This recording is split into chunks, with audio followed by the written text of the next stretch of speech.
আল্লাহ তারও আবু তো আদনান ভাইয়েরও আল্লাহ যিনি, সাবিকুন নাহার প্রিয় বোনের আল্লাহ তিনি। দুজনের কোনো পরমুখাপেক্ষী থাকা লাগবে না, দুইজনের ব্যবস্থা আল্লাহ করবে, ঠিক কিনা? যদি বিমানবালা উনি বিয়ে বসতে চায়, ওনার যদি হাজবেন্ড না থাকে আরো সুন্দর ভাবিহা।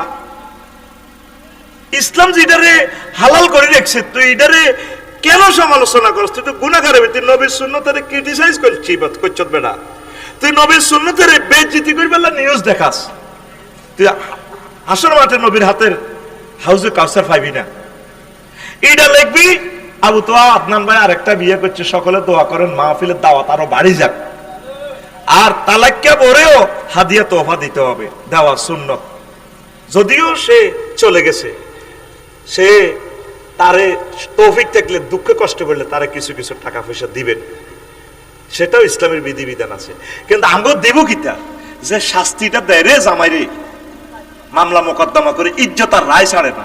আমার ওয়াইফও কইছে, কারণ দেখছেন না আবু তো আর আপনারা এখন তো কি হয়েছে, মিডিয়া কি করে, কিতে করে সর্বোচ্চ মরা নাইব, ওই তার যখন মরা নাই আছে আর কিতে কেস দিলে নারী নির্যাতন মামলা 20 দিন জেলে থাকবো, এর মামলা ডিসমিস।